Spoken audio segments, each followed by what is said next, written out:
ప్రభువైన యేసుక్రీస్తు నామములో మీకు శుభములు తెలియజేస్తా ఉన్నాను. మరొక శుక్రవారం సాయంకాలం ఈ రీతిగా బైబిల్ స్టడీ సందర్భంగా మనం కూడుకోవడానికి ప్రభు ఇచ్చిన అవకాశాన్ని బట్టి దేవునికి వందనాలు చెల్లిద్దాం.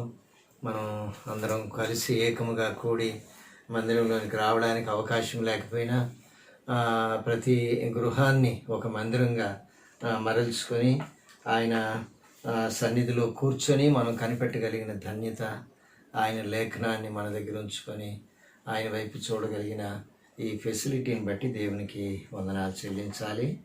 మనం గత కొన్ని వారాలుగా ప్రతి బుధవారం తర్వాత ప్రతి శుక్రవారం కూడా రిలీఫ్ ఇన్ డిస్ట్రెస్, ఇరుకులో విశాలత అనేటటువంటి అంశం మీద మనం ధ్యానం చేస్తూ ఉన్నాం. ఇరుకులో ఉన్నప్పుడు ఏ రీతిగా మనల్ని దేవుడు విశాలత వైపుకు నడిపిస్తాడు, లేక ఇరుకులో ఉంటున్నప్పుడు విశాలత యొక్క విలువ అనేటటువంటి దాన్ని మనం చూస్తూ ఉన్నాం. ఇరుకులో కూడా ఇరుకు మార్గం గుండా వెళితేనే కానీ ఆ విశాలమైనటువంటి ఆ రాజ్యాన్ని మనం కోరుకునేటటువంటి విధానం ఎక్కడా కూడా కనిపించదు మానవాళికి. సో అందుచేత దేవుడు మనం రక్షించబడినప్పుడు మనం ఇరుకు మార్గంలో ప్రవేశించాం. మనం గుర్తుంచుకోవాల్సింది ఏంటంటే, ఇరుకు మార్గమందు ప్రవేశించి వారు కొందరే, చాలామంది ప్రయత్నిస్తారు కానీ వారి వల్ల కాక మరలా తిరిగి విశాల మార్గానికి వెళ్ళిపోతారనే సంగతి మనం చూస్తూ ఉన్నాం. మనం రక్షించబడినప్పుడే ప్రభువైన యేసుక్రీస్తుని మనం అంగీకరించినప్పుడు మనం ఇరుకు ద్వారము గుండా ప్రవేశించాం. ఒక్కరే పడతారు, ఎవరు మన పక్కన ఉండడానికి అవకాశం లేదు.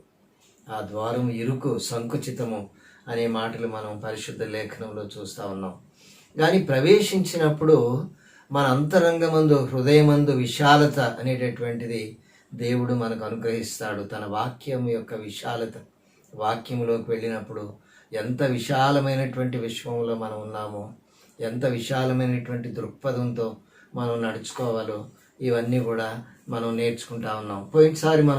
పోయిన బుధవారం మనం నేర్చుకున్నటువంటి, జ్ఞాపకం చేయబడినటువంటి రెండు సంగతులు ఏంటంటే, every desert has an oasis, ప్రతి ఎడారి కూడా ఒక సెలయేరు కలిగి ఉంటుంది అనే మాట.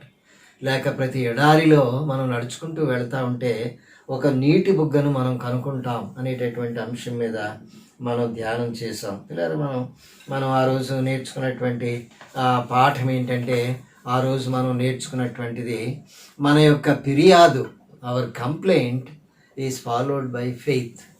మనకున్నటువంటి విశ్వాసమునకు ఆధారముగా మనం ఫిర్యాదు చేసేటటువంటి వారము అనే మాట మనం చూసాం. తర్వాత our desperation is followed by praise. మన యొక్క నిస్సహాయమైనటువంటి స్థితి, ఏమీ తోచినటువంటి స్థితి, ఆయనను స్తుతించడానికి, ఆయనను ఆరాధించడానికి దారి తీయాలి అని మనం నేర్చుకున్నాం. మన ఫిర్యాదు విశ్వాసం వైపు మనల్ని నడిపించాలి అని. తర్వాత మన నిస్సహాయమైనటువంటి పరిస్థితి ఆయనను స్తుతించేలాగా చేయాలని. తర్వాత మన ఒంటరితనము ఆయనతో సహవాసం చేసేలాగా చేయాలి అని. Our loneliness is followed by fellowship. సహవాసాన్ని కోరుకున్నాడు. ఒంటరిగా ఉన్నానని అనిపించినప్పుడు సహవాసాన్ని కోరుకున్నట్లుగా మనం చూస్తూ ఉన్నాం. సో దేవునితో సహవాసం, దేవుని బిడ్డలైన వారితో ఒకేసారి కూర్చుని ఈ రీతిగా బైబిల్ స్టడీ చేయడం అనేటటువంటిది. తర్వాత తను ఆ గుహలో ఉంటున్నప్పుడు భయంకరమైనటువంటి శ్రమ తను అనుభవించి, ఆ శ్రమ దేవుని మాటల ద్వారా, దేవుని వైపు చూడడం ద్వారా తన్నే ఆదరణ వైపు నడిపించినట్లుగా మనం చూస్తూ ఉన్నాం. His suffering was followed by comfort. ఎంతో ఆదరించబడి ఎంతో చక్కగా దేవుని సన్నిధిలో ఆనందించినట్లుగా మనం చూసాం. రెండవదిగా మనం ఏం చూసామంటే, గ్లూమ్ ఇండెక్స్ ఈజ్ కామన్ అని చూసాం. ఒక్కొక్క సీజన్లో ఒక్కొక్క వ్యక్తికి పడదు. ఒక్కొక్క వంటకం అంటే ఒక వ్యక్తికి పడదు. ఒక్కొక్క బట్టలు అంటే ఒక వ్యక్తికి పడదు. ఒక రంగు అంటే ఒక వ్యక్తికి పడదు. వెంటనే ఒక రకమైనటువంటి ముఖ కవళికలు మారిపోవడం మనం చూస్తాం. ఇది ప్రతి వ్యక్తిలో కూడా ఏదో ఒక పడంది, ఏదో ఒక ఇష్టము కానటువంటిది, ఏదో శరీరానికి ఇమడనటువంటిది, ఏదో ఒకటి ఉంటుంది అనేటటువంటి మాట. కొంతమందికి మబ్బు పడదు, కొంతమందికి ఎండ పడదు, కొంతమందికి చలిగాలి పడదు, కొంతమందికి మంచు గిట్టదు. తర్వాత ఇలాగ రకరకాలైనటువంటి సెన్సిటివ్ పీపుల్ ఉంటారు. ఈ సెన్సిటివ్నెస్ ఏం చేస్తుంది అంటే, సర్వసాధారణంగా ఈ ఆస్మా ఇలాంటి ఎలర్జిక్ పేషెంట్స్ అంతా కూడా దే మూవ్ టువర్డ్స్ మెలాంకలిక్ మూడ్ అని అంటాం. విచారముతో కూడినటువంటి ఒక డిజార్డర్ వైపు, సీజనల్ ఎఫెక్టివ్ డిజార్డర్, ఒక సాడ్ గ్లూమీ ఆ వైపుగా పయనించడం అనేటటువంటిది మనం చూస్తాం. పౌలు శీల కూడా అదే స్థితిలోనికి వెళ్ళిపోవలసింది. వాళ్ళు బంధించబడి, ఏడవబడి, చాలా దెబ్బలు కొట్టి, బట్టలు లాగివేసి, వాళ్ళని బొండకు వేసి బిగించి, కాళ్ళు బిగించి ఆ రీతిగా చెరసాల్లో వేసినప్పుడు అర్ధరాత్రి వేళ వాళ్ళు పాటలు పాడినట్లుగా మనం చూసాం. ఎలాగా రీతిగా చేయగలిగారు, ఎలాగా రీతిగా వాళ్ళకున్నటువంటి బాధ మర్చిపోగలిగారు, ఇవన్నీ కూడా అనుభవించి వాళ్ళు ఏ రీతిగా పాటలు పాడగలిగారు, ఖైదీలందరూ ఏ రీతిగా చుట్టూ కూర్చుని వింటా ఉన్నారు అనేటటువంటి మాట మనం చూసాం. పిల్లల వాళ్ళు పరిశుద్ధాత్మ దేవుని చేత నింపబడి వాళ్ళు దేని కొరకు ఈ లోకానికి పంపబడ్డారో, వాళ్ళకి ఇవ్వబడినటువంటి పని ఏంటో అది మర్చిపోకుండా అది బహు విలువైనదని, ఆ పని కొరకు వాళ్ళు దెబ్బలు తినడానికి వాళ్ళు పాత్రులని ఎంచుకొని ఆ రీతిగా సంతోషంగా ప్రభువుని స్తుతించినట్లుగా మనం చూస్తా ఉన్నాం. ఆ రీతిగా వారి వలె మనం కూడా ప్రతి పరిస్థితికి పైన మనల్ని మనం ఉంచుకొని అబౌవ్ ది సర్కమ్స్టాన్సెస్ మనం ఆ రీతిగా ఉన్నతమైనటువంటి స్థితికి వెళ్ళి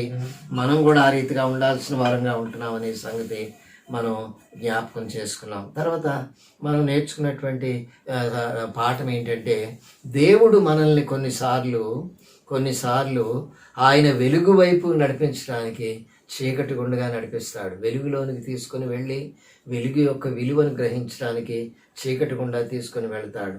ఆ తర్వాత మనల్ని సంతోషభరితముగా చేయడానికి బాధను అనుభవించేవారుగా చేసి, బాధలకు ఉపశమనం కలిగించి సంతోషాన్ని పుట్టించేటటువంటి దేవుడు.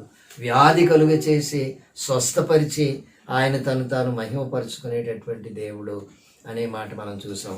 ఈరోజు ఇంకొక 2 సంగతులు మనం ఈ సాయంకాలం మనం జ్ఞాపకం చేసుకుందాం. ఇంకొక 2 విషయాలు మనం జ్ఞాపకం చేసుకుని ఈ ఇరుకులో విశాలత అనేటటువంటి అంశం మీద ఇంకొక 2 విషయాలు మనం జ్ఞాపకం చేసుకుందాం. నేను ఎన్నుకున్నటువంటి లేఖన భాగం తీతుకు రాసిన పత్రిక, అపోస్తలుడైన పౌలు తీతుకు రాసిన పత్రిక 3వ అధ్యాయము మొదటి 8 వచనాలు చదువుతాను. మొదటి 8 వచనాలు.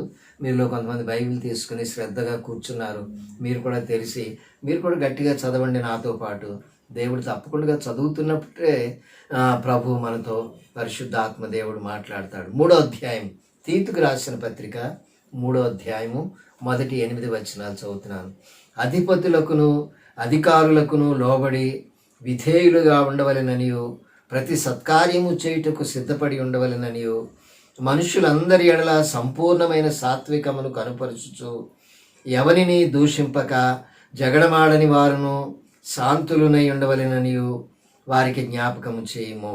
ఎందుకనగా మనము కూడా మునుపు అవివేకులమును అవిధేయులమును మోసపోయిన వారమును నానా విధములైన దురాశలకును భోగములకును దాసులమునై ఉండి దుష్టత్వమునందు అసూయందును కాలము గడుపుచు అసహ్యులమై ఒకరినొకడు ద్వేషించుచు ఉంటిమి. గాని మన రక్షకుడైన దేవుని యొక్క దయయు మానవుల ఎడల ఆయనకున్న ప్రేమయు ప్రత్యక్షమైనప్పుడు మనము నీతిని అనుసరించి చేసిన క్రియల మూలముగా కాక తన కనికరము చొప్పుననే పునర్జన్మ సంబంధమైన స్నానము ద్వారాను పరిశుద్ధాత్మ మనకు నూతన స్వభావం కలుగ చేయట ద్వారాను మనలను రక్షించెను.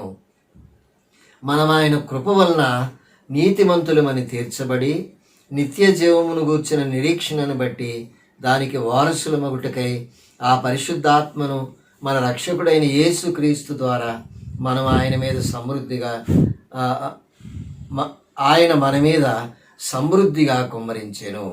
ఈ మాట నమ్మదగినది గనుక దేవుని యందు విశ్వాసం ఉంచిన వారు సత్క్రియలను శ్రద్ధగా చేయటి యందు మనస్సు ఉంచినట్లు నీవీ సంగతులను గూర్చి దృఢముగా చెప్పుచుండవలెనని కోరుచున్నాను. ప్రభువుని సహాయం అడిగి ఒక 2 విషయాలు మనం ఈ సాయంకాలం జ్ఞాపకం చేసుకుందాం.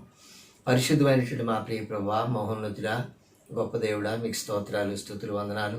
మరొక శుక్రవారం మా బ్రతుకుల్లో ఇచ్చారు తండ్రి. నాయన చాలా శుక్రవారాలుగా నాయన మందిరం మూయబడి ఉంటుండగా మందిరం వెలపటుండి ప్రభా ఈ మాటలు ధ్యానం చేయడానికి మా గృహాల్లో ఒక బలిపీఠాన్ని కట్టుకుని ఒక మందసాన్ని పెట్టుకుని ప్రభా నీ లేఖనాన్ని నాయన, నీ ధర్మశాస్త్ర పలకలను బయటికి తీసి నాయన మా ఒడిలో ఉంచుకొని నీ ముఖం వైపు చూడడానికి నాయన తండ్రి ప్రభా, నాయన నీ మెల్లని స్వరం వినడానికి మాకు అనుగ్రహిస్తున్న ప్రతి సమయాన్ని బట్టి మీకు స్తోత్రాలు. ఆసక్తితో సమయానికి కూర్చున్న బిడ్డలను బట్టి మిగిలిన సంఘ బిడ్డలతో కలుసుకోలేకపోయినా ధ్యానం చేయడానికి ప్రభా ఇష్టపడి నాయన ఆ రీతిగా సమయాన్ని అనుకూలపరుచుకున్న కుటుంబాలను బట్టి మీకు స్తోత్రాలు. ప్రతి కుటుంబంతో, ప్రతి వ్యక్తితో మీరు మాట్లాడండి. ఇంకా కొంతమంది మా సంఘాన్ని ప్రేమించేవారు, మా సంఘం కొరకు ప్రార్థించేటటువంటి స్నేహితులు, ఆత్మీయులైన వారు కూడా ఈ మాటలు వింటా ఉన్నారు తండ్రి. నీ మాటలు జీవం కలిగినవి ప్రభా, అనేక మంది హృదయాల్లో నాటుకోవడానికి సహాయం చేయండి. నా మాటలు, మా ధ్యానము నీ దృష్టికి అంగీకారంగా చేయమని కోరుతూ యేసు నామములో స్తుతించి ఈ ప్రార్థన అడుగుచున్నాము తండ్రి, ఆమేన్. పిల్లరా, పరిశుద్ధుడైన పౌలు తీతుకి ఈ మాటలు రాస్తా ఉన్నాడు. పరిశుద్ధుడైనటువంటి పౌలు తీతు అనేటటువంటి పత్రిక ద్వారా ఈ మాటలు రాస్తున్నట్లుగా మనం చూస్తూ ఉన్నాం. తీతు పత్రికలో తీతు అనేటటువంటి యవనస్తుడికి ఈ మాటలు రాస్తా ఈ సంగతులు జ్ఞాపకం చేస్తూ ఉన్నాడు. మనం గమనించినప్పుడు ఇక్కడ మొదటి 2 వచనాలు చాలా ప్రాముఖ్యమైనటువంటి మన అంశాన్ని సూచించేటటువంటివి ఉన్నాయి. అధిపతులకును అధికారులకును లోబడి విధేయులుగా ఉండవలెననియు, ప్రతి సత్కార్యము చేయుటకు సిద్ధపడి ఉండవలెననియు, మనుషులందరి ఎడల సంపూర్ణమైన సాత్వికమును కనుపరుచుచు ఎవరిని దూషింపక జగడమాడని వారును శాంతులునై ఉండవలెననియు వారికి జ్ఞాపకం చేయము. ఇలా ఇక్కడ ఏమంటాడంటే, అక్కడ తీతు పనిచేసేటటువంటి క్రేతు అనేటటువంటి ప్రాంతం, తీతులో అక్కడ ఉన్నటువంటి విశ్వాసుల మధ్యన సంఘానికి ఒక పెద్దగా, తాను అక్కడ అధిపతిగా, అక్కడ ఏర్పరచబడినటువంటి వ్యక్తిగా మనం చూస్తూ ఉన్నాం. అక్కడ అధిపతులకును అధికారులకును లోబడి ఉండాలి అనే మాట మనం చూస్తూ ఉన్నాం. అధిపతులకు అధికారులకు కారణం ఏంటి? వాళ్ళు ఎన్నుకోబడిన వారు. చూడండి, ఈ లోక సంబంధమైనటువంటి ఎలక్షన్స్ మనం చూసినప్పుడు మనం ఓటేసిన వ్యక్తి అతడు సీట్లో కూర్చున్నా లేకపోయినా, అతడు నిలబడినా ఓడిపోయినా, ఎవరైతే గెలుస్తారో వాళ్ళకు లోబడి ఉంటాం. వాళ్ళకు లోబడి ఉంటాం. మనం ఓటేసిన వ్యక్తి కాదు, మనం ఓటు వేసిన పార్టీ కాదు, అది వేరే పార్టీ వాళ్ళు వచ్చి మనల్ని పరిపాలిస్తూ ఉన్నారు. 5 సంవత్సరాలు వాళ్ళకు లోబడి ఉండాల్సిందే. మన దేశం అయితే ఇంకా కనీసం ఏదో 80 సీట్లు ఒకరికి వస్తే 20 సీట్లు ఇంకొకరికి వస్తే 80 సీట్లు ఉన్న వాళ్ళు ప్రభుత్వంలో ఉంటారు, చలాయిస్తూ ఉంటారు. అమెరికా దేశంలో అయితే 49 సీట్లు వచ్చిన వాడు ఓడిపోయి పక్కన కూర్చుని ఉంటే అపోజిషన్లో 51 సీట్స్ వచ్చినటువంటి ఆయన 51 సీట్స్ వచ్చినటువంటి ఆయన సింహాసనం మీద కూర్చుని పరిపాలన చేస్తాడు. చాలా చాలా తక్కువ మార్జిన్ ఉంటుంది, ఫింగర్ టిప్స్ మీద మార్జిన్ ఉంటుంది. వీళ్ళు విధేయత చూపిస్తారు, వాళ్ళు విధేయత చూపిస్తారు. అరే మేము ఓటేయలేదు, ఇతనికి ఈ పార్టీ మాది కాదు, మేము ఎందుకు లోబడాలి అనేటటువంటి అవకాశం అక్కడ లేదు. ఇక్కడ కూడా ఈ క్రేతు అనేటటువంటి ప్రాంతంలో we have to accept the leadership. They were chosen by God. దేవుడు వాళ్ళని ఆ రీతిగా ఎన్నుకున్నట్లుగా, దేవుడు ఇవ్వకుండా ఈ లోకంలో ఏ అధికారం కూడా ఉండదు అనే సంగతి నేను ఇంతకుముందు చాలాసార్లు జ్ఞాపకం చేశాను.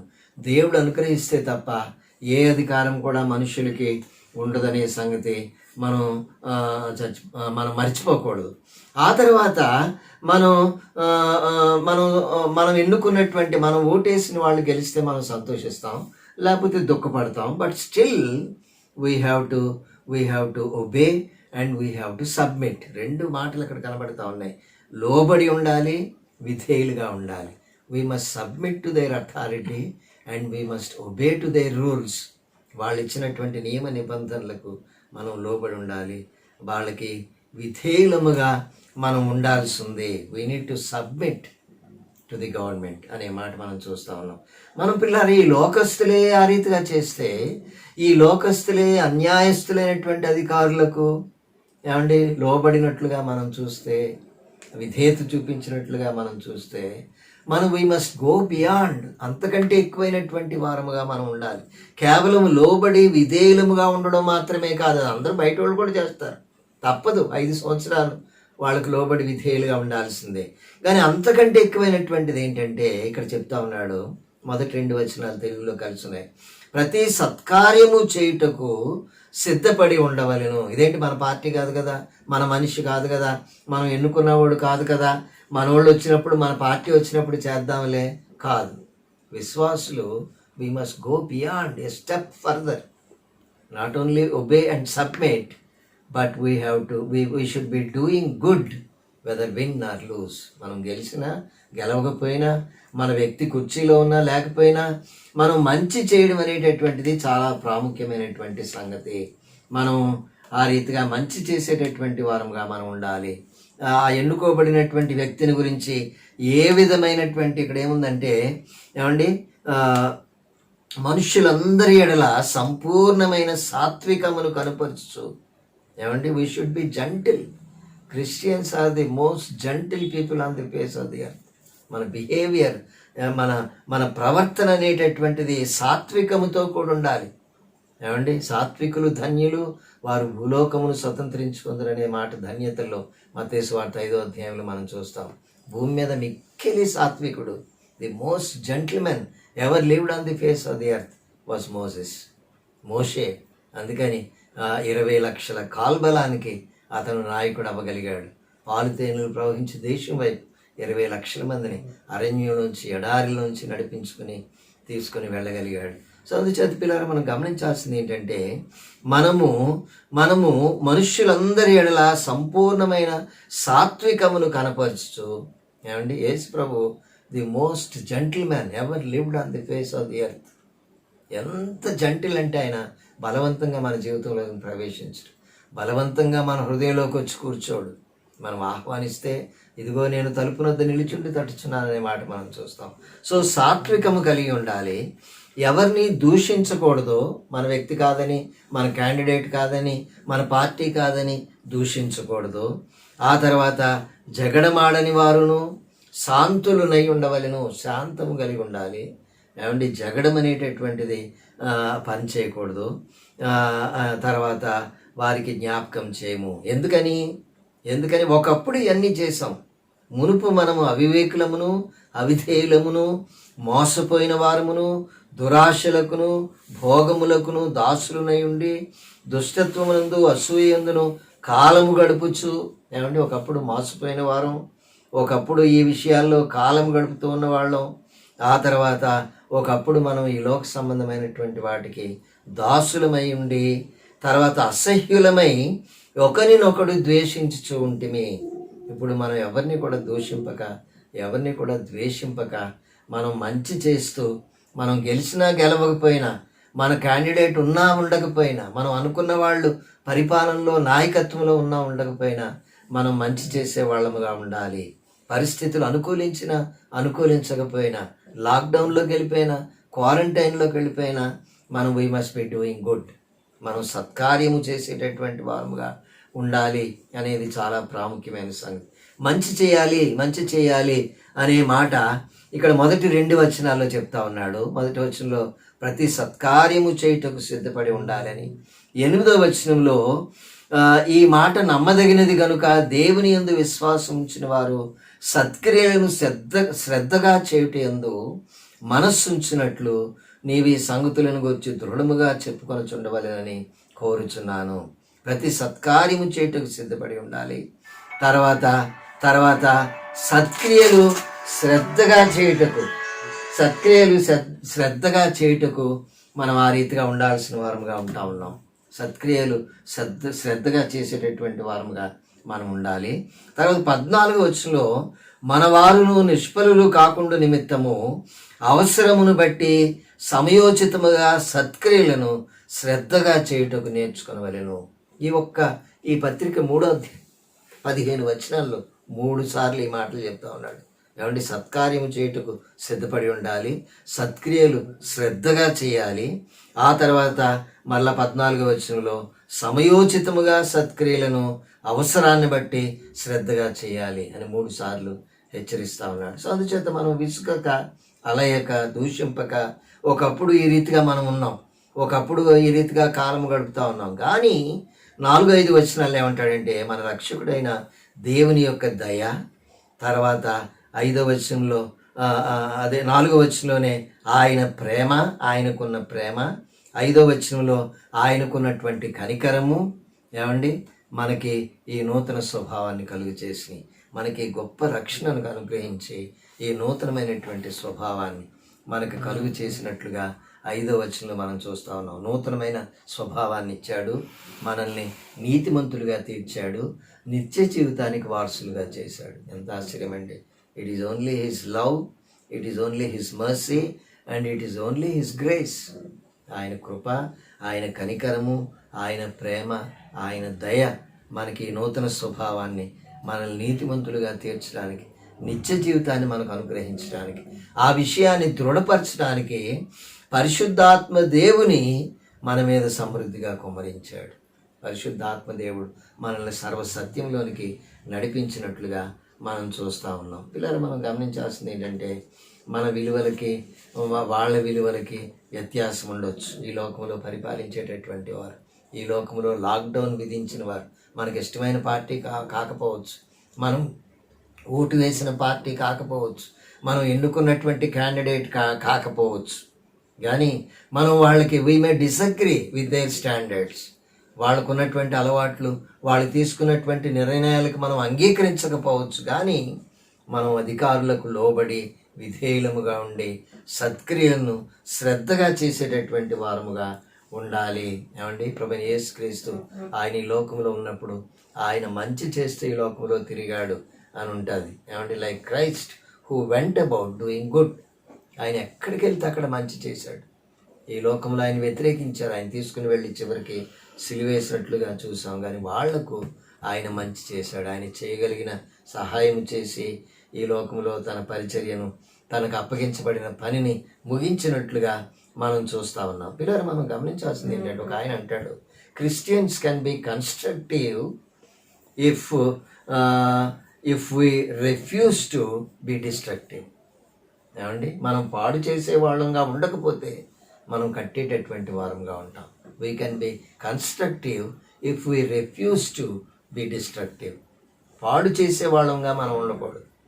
మనకి ఇష్టం కాకపోయినా, మనం ఎన్నుకోకపోయినా, మన క్యాండిడేట్ కాకపోయినా, ఏమండి మనకు వ్యతిరేకమైనటువంటి విషయాలు జరిగిస్తూ ఉన్నా వాళ్ళకు లోబడి విధేయత చూపించడం అనేటటువంటిది చాలా ప్రాముఖ్యమైన సంగతి. So we must be doing good whether win or lose. గెలిచినా ఓడిపోయినా మనం ప్రతి సత్కార్యం చేయటకు సిద్ధపడి ఉండాలి అనేది ఈ ఇరుకులో విశాలతను కలుగ చేస్తుందనే సంగతి మనం జ్ఞాపకం చేసుకుందాం. రెండవది ఇంకొకటి చెప్పి నేను ముగిస్తాను. రెండవది ఏంటంటే, కీప్ రైటింగ్ టు గాడ్. దేవునికి ఉత్తరాలు రాయండి, దేవునికి ఉత్తరాలు రాయండి, దేవునికి ఉత్తరాలు రాయండి అని అంటే ప్రార్థన చేయడం. ప్రతి శుక్రవారం సర్వసాధారణంగా మనం 7 గంటల నుంచి 8 గంటల వరకు ఇంచుమించు ఒక 8 మంది 10 మంది ప్రార్థన చేసేవారు. ఓ పాట పాడుకొని ప్రార్థన చేసి 8 నుంచి 9 గంటల వరకు బైబిల్ స్టడీ చేసేవాడు. అవకాశం లేదు కాబట్టి ఇంట్లోనే ఒకళ్ళిద్దరు విజ్ఞాపన ప్రార్థన చేయండి. శుక్రవారం అలాగా ఓ 10 గృహాల్లో చేస్తే ఓ 10 20 మంది ప్రార్థన చేయగలుగుతారు. మందిరంలో అయితే 7-8 మంది ప్రార్థన చేసరికి బైబిల్ స్టడీ టైం అయిపోతూ ఉండేది. సో ఆ రీతిగా ప్రార్థన చేసుకోవడానికి ఆదివారం రోజు పొద్దున్న ఆరాధనకు 9 గంటలకు కూర్చుంటే ఒక 2 పాటలు పాడిన తర్వాత ఒక ఇద్దరు ఆరాధించిన తర్వాత, లేక 3 ఆరాధించిన తర్వాత అప్పుడు ఈ వాక్యాన్ని వినడం అనేటటువంటిది ఒక మంచి అలవాటు. So we must keep writing to God. ఏది ఇరుకులో విశాలత కావాలి అని అంటే, విశాలత కావాలి అని అంటే, ఇజ్రాయెల్లో ఒక పోస్ట్ ఆఫీస్ ఉంది జెరూసలేంలో. ఐ వాజ్ టోల్డ్, నేను వెళ్ళలేదు, చూడలేదు, కానీ ఆ పోస్ట్ ఆఫీస్కి అక్కడ ఒక పోస్ట్ ఆఫీస్ ఉందంట. అదేంటది? All the letters which are address to the God of Israel. చాలామంది పిల్లలు ఇది ఇశ్రాయేలు దేవునికి అని అడ్రస్ చేసి ఉత్తరం రాస్తారంట. అవన్నీ రిసీవ్ చేసుకోవడానికి ప్రత్యేకంగా ఇశ్రాయేల్ దేశంలో యెరూషలేంలో పోస్ట్ ఆఫీస్ కట్టారు. మనకే ఉంటాయంటే మన భారతదేశంలో మేము చిన్నప్పుడు ఆకాశరామన్న ఉత్తరాలు ఎవరు రాశారో తెలియదు, ఎవరికి రాశారో తెలియదు, అడ్రస్ మర్చిపోయి పోస్ట్ బాక్స్లో పడేస్తే, లేక అడ్రస్ లేకపోతే మనం ఎవరికైతే ఉత్తరం రాసామో ఆ వ్యక్తి అక్కడ లేకపోతే, ఫ్రమ్ అడ్రస్ లేక దాన్ని తిరిగి పంపించడానికి లేకపోతే డిఎల్ఓ అని ఒకటి ఉంటుంది, డెడ్ లెటర్ ఆఫీస్ అని ఉంటుంది. ప్రతి స్టేట్కి ఎక్కడైతే జీపీఓ ఉంటుందో అక్కడెల్లా డిఎల్ఓ డెడ్ లెటర్ ఆఫీస్ అని ఉంటుంది, అక్కడ పంపిస్తారు. అక్కడ కొంతమంది ఎక్స్పర్ట్స్ ఆ ఉత్తరం చూసి లోపల ఏమన్నా క్లూస్ దొరుకుతాయా, లోపల ఏమన్నా పేరుందా, లోపల ఏమన్నా అడ్రస్ను గురించినటువంటి క్లూ ఉందా అని దాన్ని చదివి, ఒకప్పుడు మేము చిన్నప్పుడు సంగతులు చెప్తున్నాను, ఇప్పుడు మరి ఏం చేస్తారో తెలియదు, అవి ఏమీ లేకపోతే చెత్తపుట్లో పడేస్తారు, దాన్ని కాల్చడానికి ఒక పక్కన పడేస్తారు. ఏదన్నా క్లూ దొరికితే దాన్ని మరలా తిరిగి పంపించడానికి, ఎక్కడి నుంచి వచ్చిందో ఆ స్టాంప్ని బట్టి ఏ వ్యక్తో వాళ్ళ దగ్గరికి పంపించడానికి సాధ్యమైనంత మట్టుకు ప్రతి ఉత్తరాన్ని ఒక కార్డు ముక్క కావచ్చు, ఏమండి, దాన్ని ఆ రీతిగా డెడ్ లెటర్ ఆఫీస్ వాళ్ళు ఆ రీతిగా చేయడం అనేటటువంటిది మనం చూస్తాం. సో అందుచేత మనం గమనించాల్సింది ఏంటంటే, ఇక్కడ ఇశ్రాయేలు దేశంలో ఈ ఉత్తరాలన్నీ దేవునికి అడ్రస్ చేసి రాసినటువంటి ఉత్తరాలన్నీ చాలా చిత్రమైనటువంటి పరిస్థితులు మనం ఇశ్రాయేల్ దేశంలో చూస్తాం. తర్వాత ఏడుపుల గోడ అని ఒకటి ఉంది, వెయిలింగ్ వాల్ అంటారు. రోమన్ టైటస్ చక్రవర్తి ధ్వంసం చేసి మందిరాన్ని మొత్తం కొల్లగొట్టుకుని వెళ్ళిపోయినప్పుడు ఒక గోడ మాత్రం మిగిలిపోయింది. మిగిలిన మందిరం అంతా కూడా రాతి మీద రాయి లేకుండా ఒరిచేసుకుని తీసుకొని వెళ్ళిపోయారు. కారణం నేను చెప్పాను. ఆ గోడ ఒక్కటే మిగిలింది, వెస్ట్రన్ వాల్, పడమటి వైపు ఉన్నటువంటి గోడ. ఆ గోడ వరకు మాత్రమే యూదులు వెళ్ళగలరు. దాని అవతల డోమ్ ఆఫ్ ది రాక్ అని ముస్లిమ్స్ మసీద్ కట్టారు. అంటే అఫ్కోర్స్ విజిటర్స్ అక్కడికి వెళ్ళి అక్కడ కూడా ఒక ముసుగు వేసుకుని మనం కూడా వెళ్ళి చూసి రావచ్చు. నేను కూడా లోపలికి వెళ్ళి అదంతా చూసి వచ్చాను. అతి పరిశుద్ధ స్థలం దగ్గర చుట్టూ రైలింగ్ కట్టేసరి ఎవరు ఏ వ్యక్తి కూడా అక్కడికి ప్రవేశించడానికి అవకాశం లేదు. ఆ లోపల మసీద్ అంతా తిరిగి చూసి రావచ్చు. చాలా పెద్ద డోమ్ కట్టారు అక్కడ. ఆ డోమ్ ఏంటంటే, అది ప్రార్థన చేసినప్పుడు ఆ డోమ్ ద్వారా అలాగా ఆ మధ్యలో ఉన్నటువంటి ఆ రాడ్ నుంచి పైకి ప్రార్థనలు దేవుని దగ్గరికి వెళ్తాయనేటటువంటి నమ్మకం. అందుచేత గుళ్ళకి గోపురాలకి డోమ్ కట్టి దాని మీద ఒక మధ్యలో ఒక పిల్లర్ ఉంచడం, ఒక మీనార్, దాని మీద ఒక స్తంభం ఉంచడం, ఆ ప్రార్థనలు దేవుని దగ్గరికి వెళ్ళాలి అనేటటువంటిది. సో అక్కడ గోడ సందుల్లో ఈ ప్రపంచం నలుమూలల నుంచి వెళ్ళినటువంటి ఆ సందర్శకులు కాగితాల మీద, అక్కడ కాగితాలు పెన్నులు అవన్నీ అమ్ముతుంటారు అక్కడ. అవి కొనుక్కొని మన ప్రార్థన రాసి, ప్రభువా ఈ సంవత్సరం నాకు పెళ్ళి అవ్వాలి, ప్రభువా ఈ సంవత్సరం నాకు ఉద్యోగం రావాలి, ప్రభువా ఈ సంవత్సరం నాకు బిడ్డ కుమారుడు పుట్టాలి, నీకు ఇస్తాను నీ సేవకి అని మొక్కుకొని ఆ ప్రార్థన రాసి దాన్ని మడతపెట్టి ఆ గోడ సందుల్లో పెడతారు. ఆ ఏడుపులు గోడ సందుల్లో, ఆ మిగిలిపోయిన మందిరం యొక్క ఒక్క గోడ సందులో నేను వెళ్ళినప్పుడు అక్కడ నేనేం ప్రార్థన ఏం పెట్టలేదు, కానీ అక్కడ ఉన్నటువంటి స్టేవర్ట్ని అడిగాను, అయ్యే ఇవన్నీ ఏం చేస్తారు, చాలామంది వేల మంది వచ్చి వేల ప్రార్థనలు సందుల్లో పెడుతున్నారు, ఏం చేయాలని, సాయంత్రం తీసేస్తామండి, తీసేసి తుడిసేసి ఆ కిద్దులోని బాగులో పడేస్తామండి, అంటించేస్తామండి. ఓహో, ఇవన్నీ ప్రభు దగ్గరికి వెళ్ళే ప్రార్థనలు కాదులే అనుకున్నాను నేను. ఏడుపుల గోడ అనేటటువంటి మాట మనం చూస్తాం. సో ఇవన్నీ గోడ సందుల్లో పెట్టబడినటువంటి ప్రార్థనలు, ఉత్తరాల మీద రాసి ఇశ్రాయేలు దేవునికి అని అడ్రస్ చేసి పంపినటువంటి ప్రార్థనలు, ఇవన్నీ ప్రభు వింటాడా అని అంటే మనం గమనించాల్సింది ఏంటంటే, are they heard by God? దేవుడు వింటాడు ఈ ప్రార్థనలు. చూడండి, కీర్తనకారుడు ఏమంటున్నాడు, కీర్తన గ్రంథం 65వ కీర్తన 2వ వచనంలో ఒక మాట చెప్తా ఉన్నాడు. 65:2 దావీదు రాసినటువంటి, దావీదు తనకున్నటువంటి ప్రార్థన విషయమై తనకున్నటువంటి అనుభవం ఏంటంటే, 65వ కీర్తన 2వ వచనం, ప్రార్థన ఆలకించువాడా సర్వ శరీరులు నీ యొద్దకు వచ్చెదరు అనే మాట మనం చూస్తా ఉన్నాం. మన దేవుడే ఆయన ప్రార్థన ఆలకించేటటువంటి దేవుడు. Is a God who listens to our cry, our prayer. మనుషులు చేసేటటువంటి ప్రార్థనకి ఏమండి, ఆయన God is the one who hears. ఇంకొక చోట అంటాడు కీర్తనకారుడు దావీదు, చెవులు నిర్మించిన వాడు వినకుండునా, కనులు నిర్మించిన వాడు కానకుండునా అని అంటాడు. చెవులు ఆయనే కలుగు చేశాడు, ఆయన తప్పకుండా వింటాడు. ఆయనకి ఏం పేరు పెట్టాడంటే, ప్రార్థన ఆలకించువాడా, O God who answers our prayers, who hears our prayers. ఏమంటే నాట్ నెసెసరీలీ మనం అనుకున్న ఆన్సర్ ఒకవేళ ఇవ్వకపోవచ్చు. He hears our prayers. అది గోడ సందులో పెట్టిన ప్రార్థన కావచ్చు, ఇశ్రాయేలు దేవునికి అని అడ్రస్ చేసి రాసినటువంటి ఉత్తరం కావచ్చు, లేక జెండాల మీద రాసి ఎగురవేసినటువంటి ఎత్తైన స్థలాల్లో ఎగురవేసిన ప్రార్థనలు కావచ్చు, లేక చర్చిల్లో ముందుగా తయారు చేయబడిన ప్రార్థనలు ముద్రించి వాటిని చదివేటటువంటి ప్రార్థనలు కావచ్చు. కొన్ని సంఘాల్లో ఏం ప్రార్థన చేయాలి, ఏం చేయాలి అన్నీ రాస్తారు. కారణం ఏంటంటే, గబుకుని పొరపాటు ప్రార్థనలు చేయకుండా పెళ్లికి చచ్చిపోయిన ప్రార్థనలు, చచ్చిపోయిన దగ్గర పెళ్లి ప్రార్థనలు, ఇంకెక్కడో ఇంకో ప్రార్థనలు చేసేవాళ్ళు ఉంటారు. సో అందుచేత ఇలాంటివి చేయకుండా రాసి ఉంచారు పూర్వీకులు చాలా ప్రార్థనా పూర్వకంగా. ఏ ప్రార్థన అయినా కావచ్చు, మన దేవుని పేరే ప్రార్థన ఆలకించువాడు. సర్వ శరీరులు ఆయన బిడ్డలు మాత్రమే కాదు, ఆయన ఏర్పాటు చేసుకున్న జనాంగం కాదు, క్రైస్తవులు కావచ్చు, అన్యులు కావచ్చు, సర్వ శరీరులు నీ యొద్దకు వచ్చెదరు అనే మాట. మన దేవుడు ప్రార్థన వింటాడు.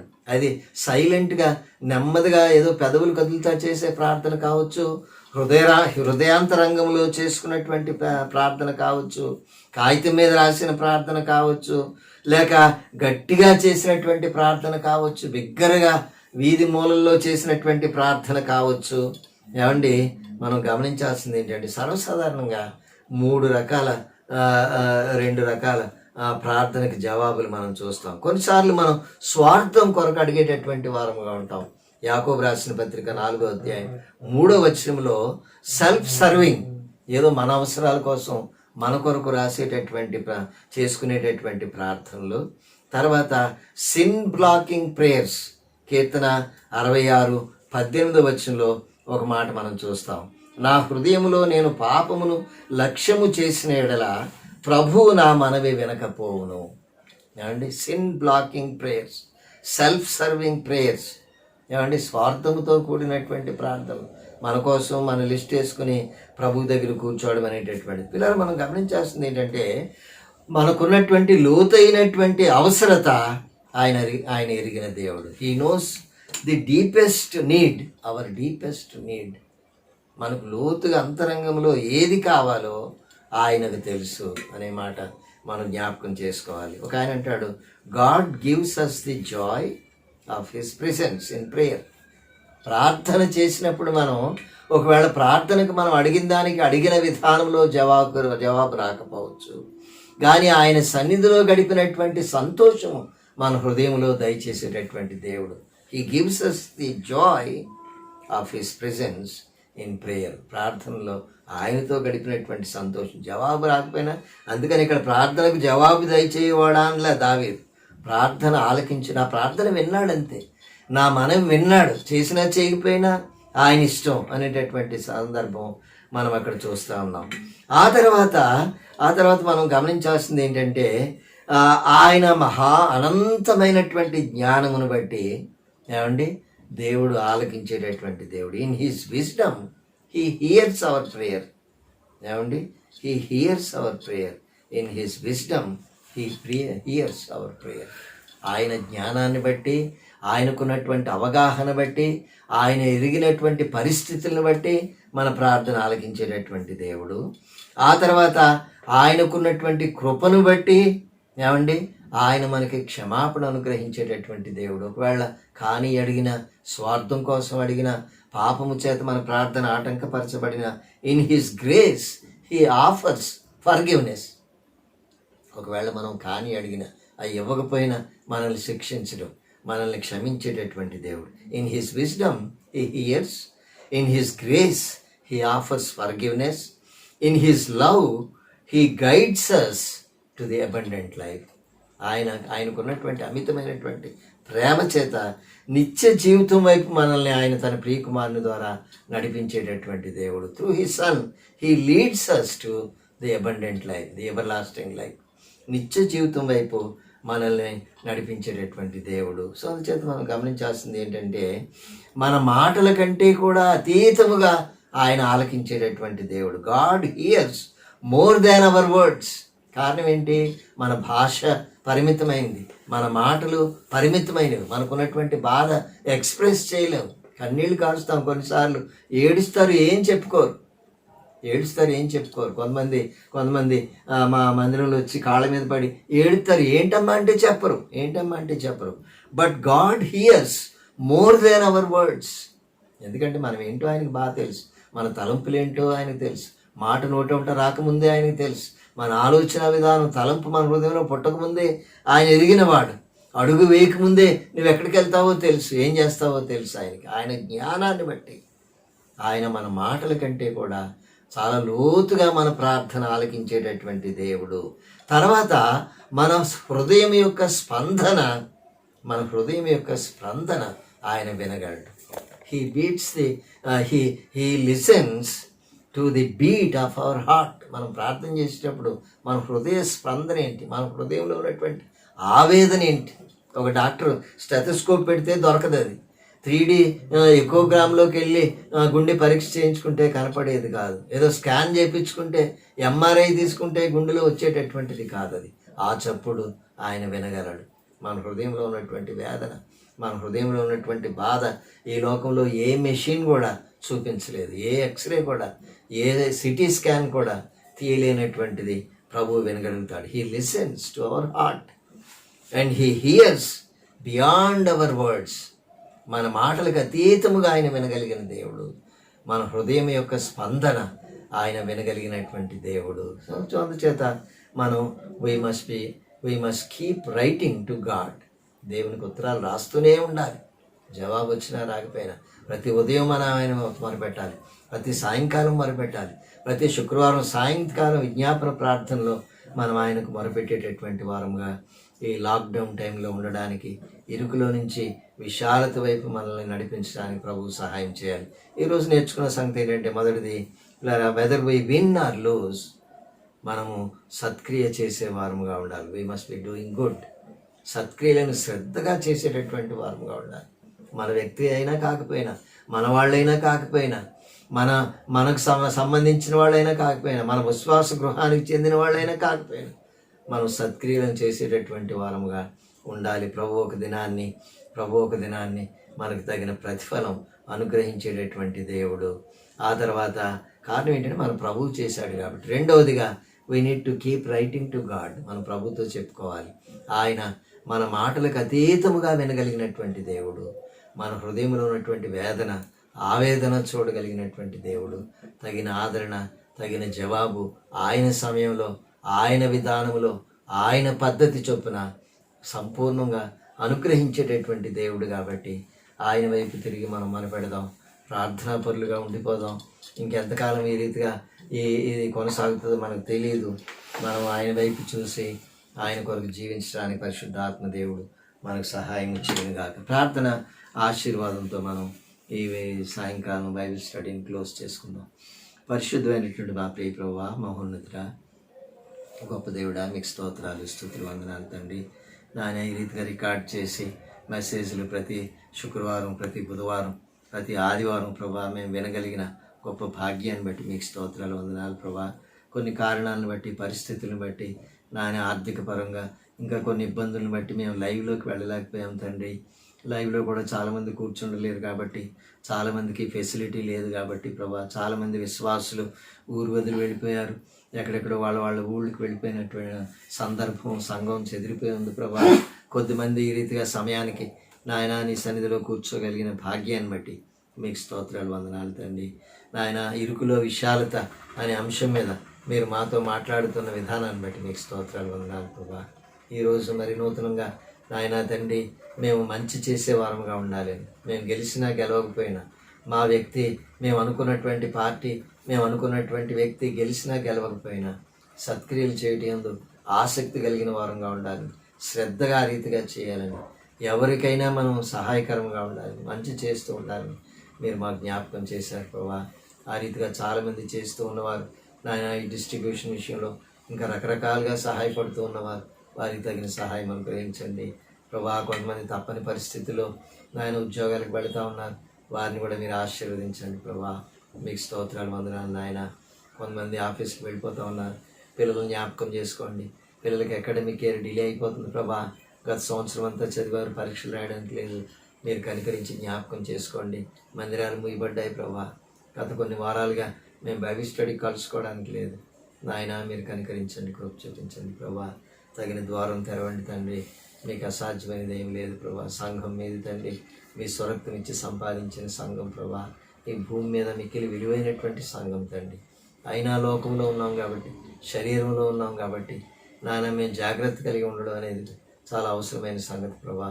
అందుని బట్టి మీకు స్తోత్రాలు, స్తుతులు, వందనాలు చెల్లిస్తూ నాయన ప్రభా, ఈ సాయంకాలం మా ధ్యానము, మా ప్రార్థన మీరు అంగీకరించినందుకు మిమ్మల్ని స్తుతించి కనపరుస్తున్నాం.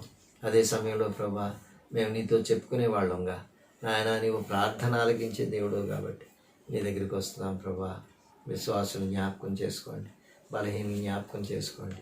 గత 20 సంవత్సరాలుగా ఈ మందిరంలో ప్రతి ఉదయం ప్రార్థించడానికి మాకు నాయన ధన్యత ఇచ్చారు ప్రభా. అనేకమైనటువంటి విషయాలు మీరు జవాబు దయచేశారు. మీకు స్తోత్రాలు, వందనాలు. రోగగ్రస్తుల కొరకు ప్రార్థించాం, మరణ పడకల మీద నుంచి లేవనెత్తారు. ఏకాంగులను సంసారులుగా చేశారు. సంసారులను కుమారుల సంతోషం కలిగిన తల్లులుగా, తండ్రులుగా మీరు చేశారు ప్రభా. మీకు స్తోత్రాలు, వందనాలు. ఉద్యోగాలు ఇచ్చారు, ట్రాన్స్ఫర్లు ఇచ్చారు, బిడ్డలకు విజయం ఇచ్చారు. పరీక్షలు ఎన్నో విషయాలు మేము ప్రార్థించాం, మా ప్రార్థన ఆలకించారు. అందును బట్టి మీకు స్తోత్రాలు, స్తుతులు, వందనాలు. మేము ఇంకా ప్రార్థనా పరులుగా ఇరుకు నుండి విశాలత వైపు నడిచి వెళ్ళే వాళ్ళంగా, ఇరుకులో నీ విశాలతను కనుగొనే వాళ్ళంగా మీ నాయన తండ్రి మీరు మాకు అనుగ్రహించమని కోరుతూ, మా హృదయం విశాలపరచబడినప్పుడు నీ ఆజ్ఞల వెంబడి మేము పరిగెత్తుకొని వెళ్ళగలం ప్రభా. ప్రతి ఇంటిని ఒక మందిరంగా మీరు మరల్చడానికి, ఈ రీతిగా కుటుంబంగా కూర్చొని ధ్యానం చేయడానికి మీరు ఇచ్చిన అవకాశాన్ని బట్టి మీకు స్తోత్రాలు, వందనాలు చెల్లిస్తూ నాయన మీరు మా పాటల్ని, మా ప్రార్థన, మా ధ్యానము అంగీకరించినందుకు మిమ్మల్ని స్తుతించి ఘనపరిచి మీ దీవెన ఆశీర్వాదంతో నాయన తండ్రి ఆదివారం పరిచర్య కొరకు, ఈ వారం ఆఖరి పరిచర్య కొరకు, పని కొరకు మమ్మల్ని బలపరిచి ముందుకు నడిపించమని కోరుతూ యేసు నామములో స్తుతించి అడుగుచున్నాం తండ్రి, ఆమేన్. పరమ తండ్రి అయిన దేవుని ప్రేమ, ప్రభువైన యేసుక్రీస్తు యొక్క కృప, పరిశుద్ధాత్మ దేవుని యొక్క సహవాసం ఇక్కడ చేరిన మనకు సర్వలోకంలో చెదిరిన సకల పరిశుద్ధులు చెదిరి ఉన్నటువంటి సంఘానికి ఇప్పుడు సదాకాలము తోడై ఉన్నది కాక. ఆమేన్.